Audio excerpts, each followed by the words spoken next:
A few people thought this build wouldn't hold up to Pinnacle bosses.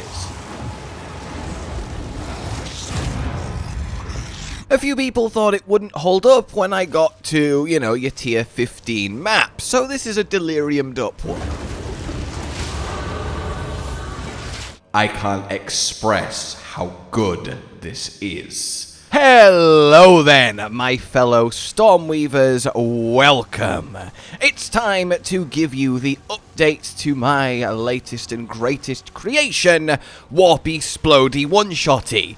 I probably could come up with a better name than that. Yes, this no cast on shock, no cast on freeze, no cast on anything, just pure archmage, lightning, good old chaos inoculation, mind over matter, ultra tanky, pure force of destruction. I am now in the proper deep endgame, going through the Pinnacle bosses at 2, 3, 4 difficulty, going through tier 16 maps, and just generally farming all of the things and getting my currency online, and this is just making an effortless joke of it all. In the densest of situations, like the breach here, it's just slaughtering as you move forward, and against the biggest of big bads, like unlocking my final 2 ascendancy points by crushing the Pinnacle time guy. This is just perfect. It flows so smoothly, it plays so fun and quickly, and above all, just does an absolutely metric ton of damage in a colossal area with the inbuilt boss and rare one-shotting Lightning Conduit tech. And I have nearly doubled its damage output with still plenty of chase items to get that would honestly more than double it again. The future is bright for this ever-improving setup that I am very proud of. We are still casting our ball lightnings, teleporting into them, creating these massive shock zones on the ground, which will keep applying the double-stacked shock, which is now up to like 90% each, which will then absolutely ultra-juice our lightning conduit as it gains that 100% more per 5%, which is now reaching silly numbers. With this thing doing a high roll and critting, we're looking at upwards of 7 million damage in one cast. Yeah, that's kind of tasty, but really not to play down the just pure lightning warp explosions. The high rolls are big, and because we now are in our final ascendancy, got an extra free 20% exposure from Scouring Winds, which means as soon as somebody takes the first explosion, the second one is enhanced by 200% more damage. And given the colossal size of them, that yes, again, we've amped even more, you just kinda hit everything vaguely near you and you don't really have to think. You don't even have to use Lightning Conduit for rares anymore, you just teleport explode near them. A lot of the time, the explosions will just kill rares, I didn't even know we're on screen, and then loot pops up and it says about complete, and it's like, oh, okay, that's very cool. And it really gets the job done. We have more mana than ever, we have more barrier than ever, we have more regen than ever, nearly 900 with Mind Over Matter on is just silly, especially considering I don't have the like 100 Divine Orbs worth of unique gear that amps your mana even further, and thus, well, everything even further. The power of this build relative to how cheap it is, relative to endgame, to get online, is such a huge selling point. And it's something you can swap to, honestly, very early on, and no, you don't need the unique amulet to do so, it just makes you a bit tankier. But the big teleport explosions make it very hard to get hit in the first place. And as I say, the shock magnitude is ridiculous thanks to a new few little things that we have tweaked. It's not going to be colossally different from the previous build, as it's just a strength evolution of what we were kind of doing, a rejig of the skill tree, so if you want the kind of core fundamental understanding of what we're doing and why, I highly suggest you go watch the previous one and then come back to this updated, better version. I will link it down below. We now are also not using blink, at least not all the time. You'll notice I just have the 100 spirit here, but I can still very quickly, at a moment's notice, do my blink. That's because I did take a few comments' advice and re-look into doing weapon set swapping blinks, and actually, as it turns out, it's much smoother than my initial testing showed, so I will go into how to set this up. But for now, let's get into this with the skill gems. Actually, real quick to just address something that comes up, when do you swap to this build? Level doesn't matter as long as it's, 58 and you've got Archmage. As for gear, that's harder to answer, but some rules you can apply are thus: when you have at least 3000 mana, and when you have at least enough mana regen such that you can spam cast your main offensive skill without really losing mana. And remember, when you're actually casting it on the ball lightnings, you're casting it a lot slower than just stood there casting it at nothing. So I can basically do this all day, and it will take an age to run out, so I'm all good. So when you reach that point, you can do the following. If you have enough mana regen to spam cast without draining your mana, then you take Mind Over Matter, so allow for that 50% less. When you have reached that point where you can spam cast with Mind Over Matter without draining your mana, then you take Chaos Inoculation. Finally, you take Eldritch Battery when you either A, just want to do loads more damage and you're comfortable playing without an energy barrier because you've got a load of mana with Mind Over Matter, so you're quite tanky still, or B, when you get this amulet. That's how it kind of all connects. Skills proper then. Firstly, we're going to deal with weapon set 1, which is kind of your main everything. So for that, we want to have Mana Tempest, our nice little lovely juice, and in that you want Premeditation to amp it by another 15%, and I've also got the +1. That said, once your Archmage gets to level 20, you want to put the +1 into Archmage to make it level 21. Also, make sure you quality up Archmage with your Gem Cutter's Prisms to 20%. It's very important. It's a big damage boost. Then we have ourselves, yes, Archmage, get that on, give it your allocation of 100 spirit, and you're ready to go. Then Lightning Conduit. This is our big boom one-shotter. In here, you want Concentrated Effect, just a huge damage increase, and it's still got a massive AoE anyway. Then you want Elemental Focus. We don't care about it applying shock, it's consuming it anyway, so this is just a free 25% more damage. Then Inevitable Critical, so we amp up its crit chance a lot, as doubling the damage on this is huge. And then finally we have Super Critical to then really juice that crit. When you roll the crit on top of everything is when you really start one-shotting even Pinnacle bosses. If I had the final link, then you would want to give it Considered Casting for 40% more damage, as 15% less cast speed doesn't really matter because you're casting it once and then you've won. Lightning Warp, then you want to give it the following: Overcharge for that lovely shock magnitude, then Exposure, so it actually applies the exposure, which works lovely into your final ascendancy points, and some various skill tree stuff. Then you want to give it Inspiration, so you can reach that mana threshold easier and just not drain yourself from casting it, though I'm kind of reaching the point where I'm tempted to replace this for damage, but it's very useful for a long while. And then Magnified Effect, so it's just big, larger, hits everything, and makes it very, very comfortable. If I had the final link on this, it would be getting Strip Away to amp the exposure by 30%. Then we have Ball Lightning. This, all we care about is just throwing out as many Ball Lightnings as possible, so we give it Unleash for more Ball Lightnings, we give it Scattershot for more Ball Lightnings, and then finally we give it Deceleration so the Ball Lightnings don't leave the area we want to kill the enemies in for as long as possible. If I gave this the 4th link, I would give it Arcane Tempo, just so we can pump them out quicker and start teleporting sooner. Then we will go to Weapon Set 2.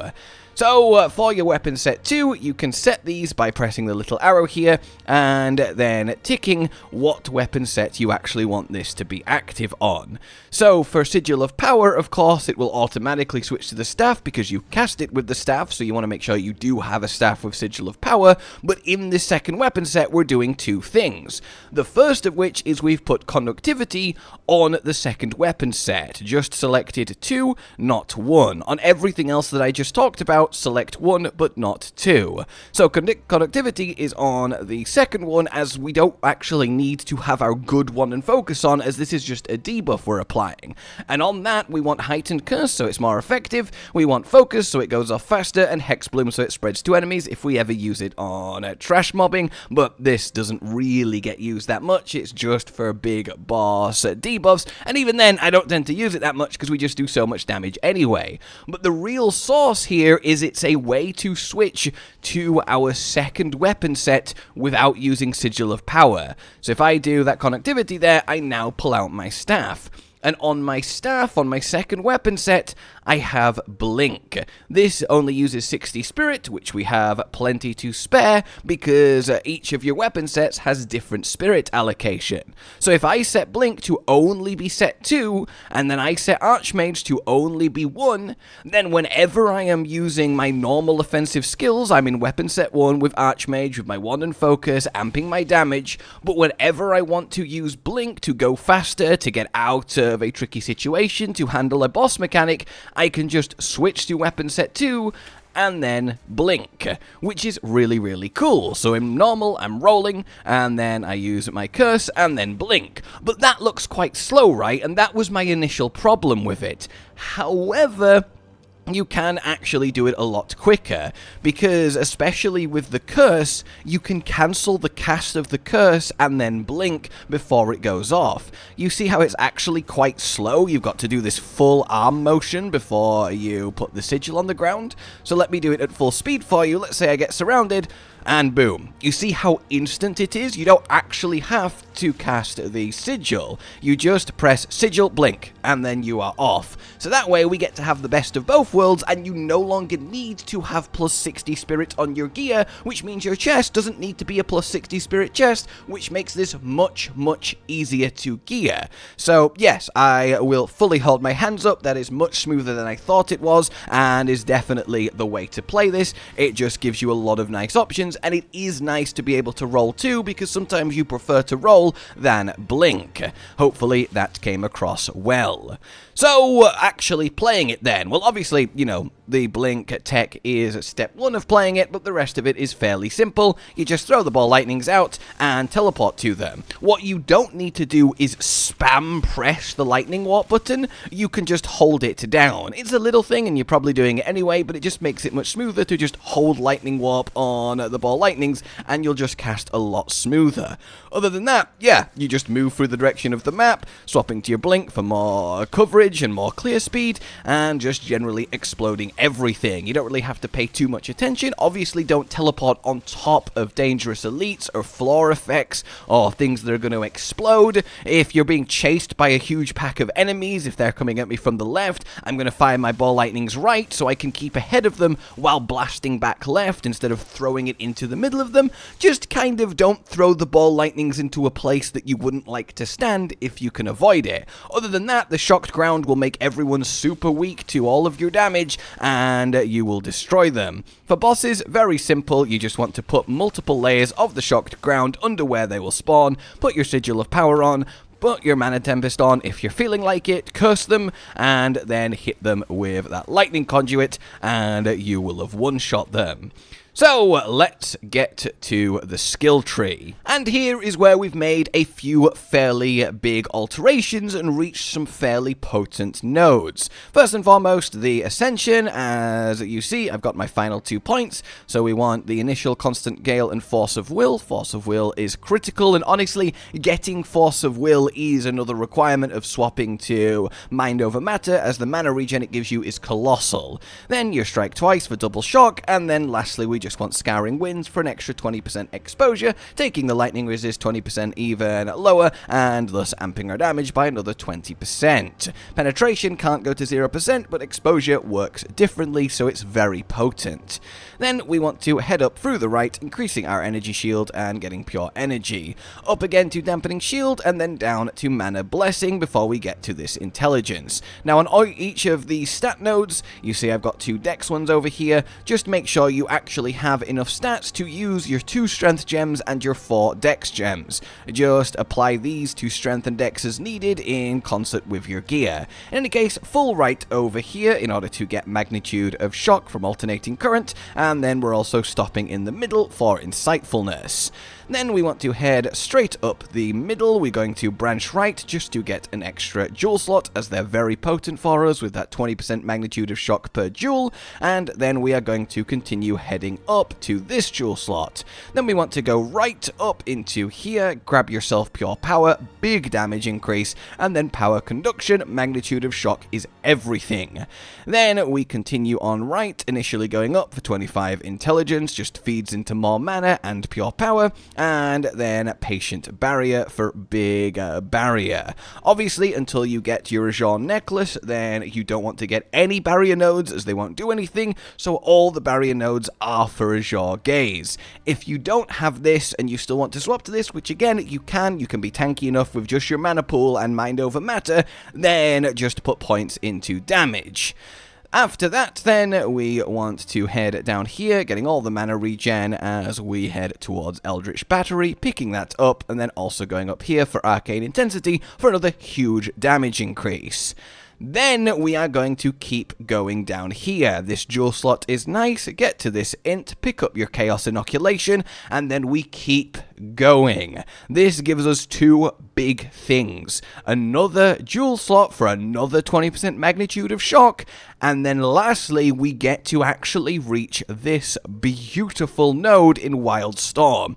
15% more lightning damage, not increased, is a much bigger increase. More nodes are rare, and this thing is massively powerful. It's really skyrocketed the damage. So yeah, very, very happy with this. The jewel slot and Wildstorm is a great little amp.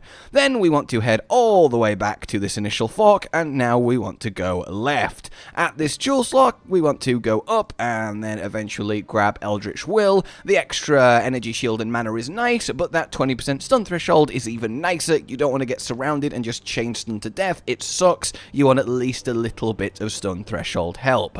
Then we continue on left, and initially going up into here in order to get Mind Over Matter, and then amping up your Arcane Surge. This thing is just super critical, and then we grab this next jewel slot too. Then heading left down to here, we want to go up into Elemental Damage to both get Breaking Point for even more magnitude, and then All Natural.